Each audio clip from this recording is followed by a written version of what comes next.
What's up, mob? Wow, what a fun week. Plenty of drama, great racing. I'm going to get into some of the reasons why the tide is turning on Jet, and it's not necessarily all his fault. Some of the executives have they're kind of to blame in this thing. I want to talk about Tomac, Roxon, Triple Crown, Futures, Nick Lowry racing in India right now, and a bunch more. So let's get into this, guys. But hey, don't forget, subscribe. It helps the channel a ton. I know a lot of you guys have been subscribing. I still have about 50% of my viewers that don't subscribe. So if you would, I would appreciate it. Thanks, guys. Let's get into this.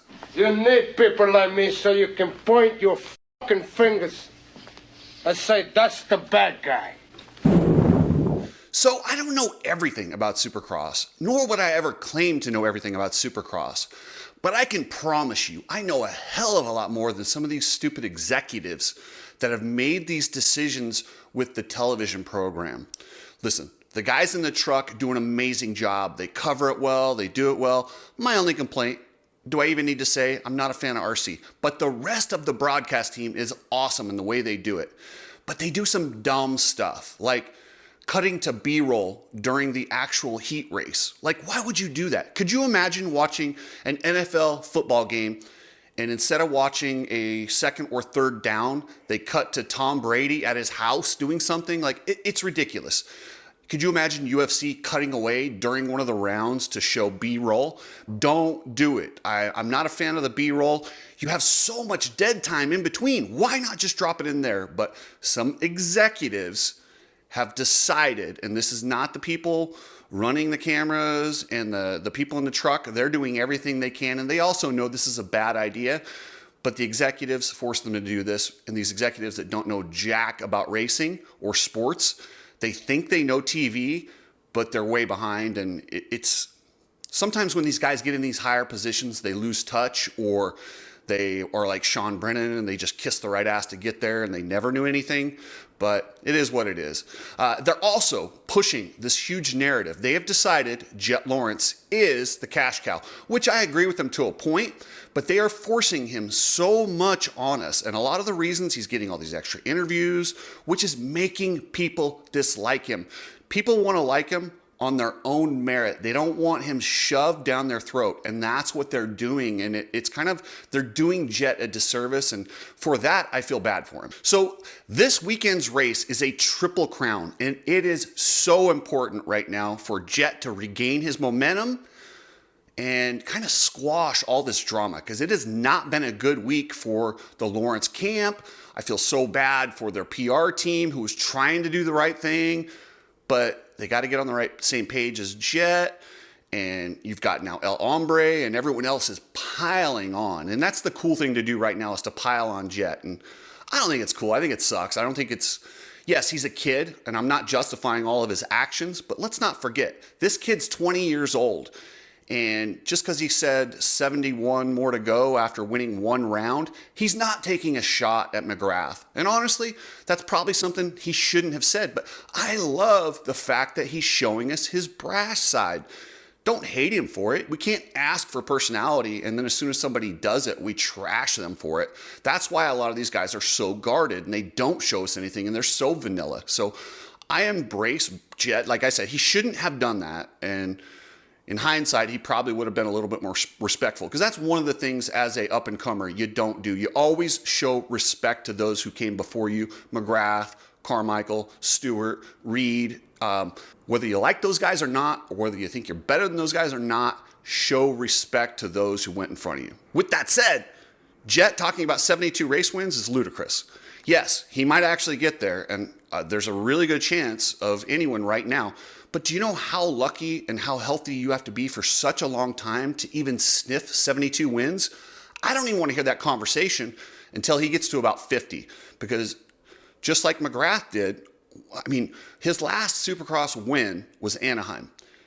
If you said during that time that's the last time he'll ever win a race, you'd have been like, what?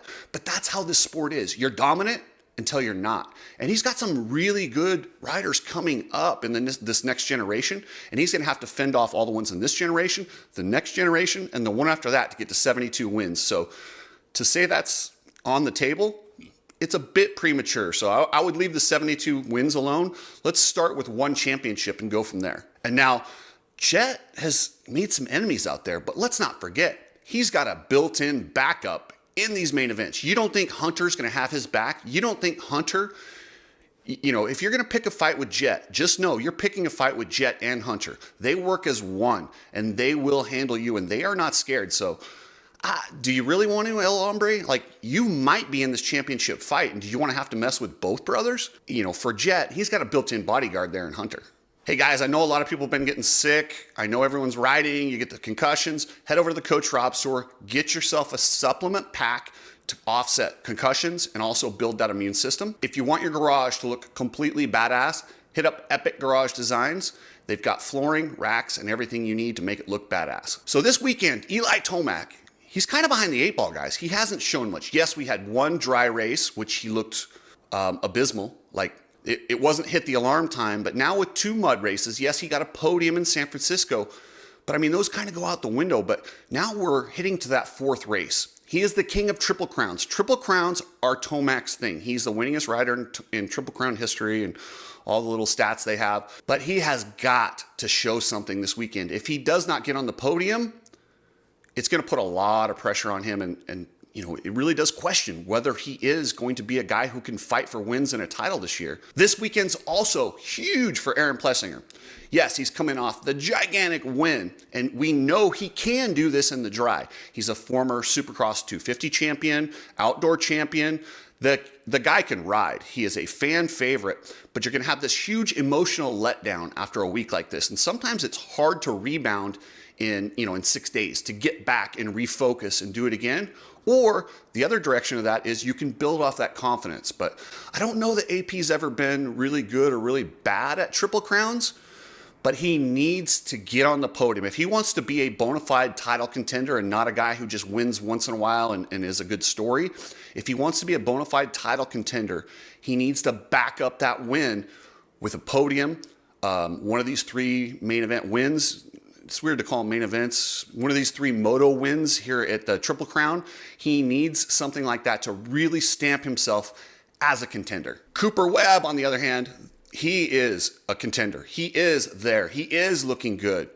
And let's not forget, he's really good at these Triple Crowns also. He got his very first win at Anaheim the year he won his first title. Remember the pistol? That was where he caught fire and became the Cooper Webb we all know, the 2-time champ, the guy who literally ruined Ken Roxon's life for like 2 years. That all started at Anaheim in the Triple Crown. He's a good starter. He's on fire. Let's see. And, in these shorter races, and we all know Jet struggles in the Triple Crowns. If he can get the jump and come out of this thing with a win, that's going to put a lot of pressure on Jet. So that's definitely something to watch for. And something really interesting, the legend himself, James Stewart, I was listening to his show, and he said he thinks Chase intentionally blocked Webb, not to help AP win, but to slow Webb's momentum, because he's like, listen, I don't want this guy winning and getting that momentum. I know what it's like when you have to deal with Cooper Webb. And Chase knew what Cooper was. You know who's winning the race. Like, I know who's winning the race when I'm getting lapped, not lapped. I know what's going on. I know that. And he knows by the crowd noise and the fact that the Yamaha is loud as hell. He knows that Yamaha is back there, Cooper Webb. Now, I don't think he did it for Aaron Plessinger. I don't think it was a team thing. No. I don't think he possibly got in Cooper's way or accidentally got in Cooper's way to help Aaron Plessinger win. Don't think that. Or because they were teammates. I think he got in the way because he'd rather have Aaron Plessinger win than Cooper Webb win, because he knows Cooper Webb, once he starts rolling, just like all night, because if you look at the heat race, Cooper started rolling in the end of that heat race, and he started catching those guys. And then he got a bad start, and he started coming up to where Cooper was, I believe, personally, he was going. I don't necessarily agree with him, but I don't necessarily disagree with him. I don't think Chase was making any big efforts to get out of Webb's way like he was with AP. I mean, he understands the situation, and nobody wants to win more than Chase. Like, honestly, this dude would run over his grandma to win a race. And if that means getting a little bit dirty and blocking Webb so AP gets the win, so Webb doesn't get the momentum, I wouldn't put it past him. That's who he is. Another guy that's kind of under the radar right now, but I think he might win this Triple Crown, Ken Roczen. He's really good at starts. He's really good at sprints, and he's been sneaky good at Anaheim. He won the heat race. He had that crash in the main event, and then we got 2 mud races. And yes, he's been, podium at San Francisco, but you can throw those out the window. He is good. He feels good. He's strong. And I really think there's a strong possibility. In fact, right now, he's probably my favorite to win this weekend just because he has that quick speed and Jet struggles with Triple Crowns. I don't know. I really think Roczen might be the guy this weekend, and that'll put him right back in the hunt. Everyone's kind of forgot about Roczen, but he's still there. He's still that good and that talented.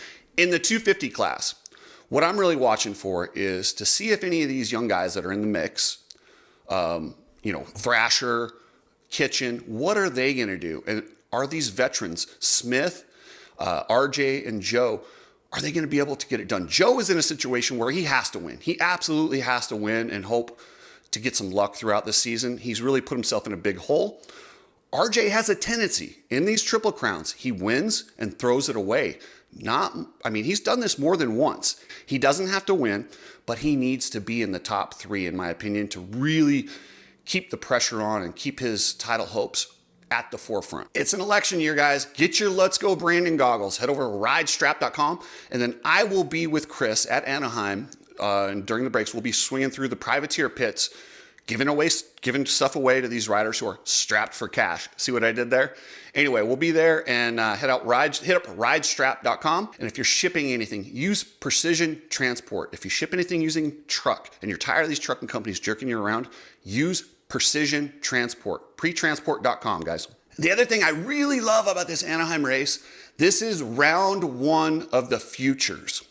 We're going to see Casey Cochran, who's the defending champion, even though he wasn't the top guy really last year. Daxton Bennick and Julian Bomer, who are both pros now, they took each other out, and Casey Cochran got the win. So Casey Cochran, I believe, is entering this weekend, and he'll be fun to watch. Can he back up those performances? Can he build off of last year?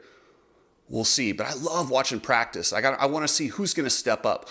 These kids, from one year to the next, make huge leaps in their talent. Like somebody who was 10th place last year might come out and all of a sudden be the guy. It's this development later in the process that really makes him into a good pro. Like Julian Bomer, I knew of him before last year, but I didn't know how good he was. Like, you can really stamp yourself. So I'll be watching for the futures to see if any of these guys really can step up and kind of maybe get themselves into a factory ride or really show there's somebody who's figured out Supercross or understands how to ride Supercross, because it's hard to tell just off of Loretta Lynn's. And then, guys, Sunday, Nick Lowry, contributor to Cooksey Media.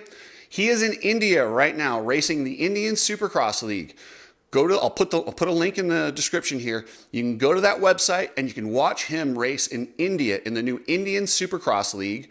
And let's cheer on our boy, Nick Lowry. So awesome, guys. And I was going to do a live show on Fridays, and I will, not this Friday. Tomorrow I'll be traveling, so I won't be doing a live prediction show this week, but I'll bring it back next week before Detroit. We'll do the live prediction show. And then if you want to watch the live stuff, Feld has got me a YouTube strike for going live during opening ceremonies at Anaheim 1. I'm going to do it, but I'm going to do it on Facebook, so they can't go after my YouTube account.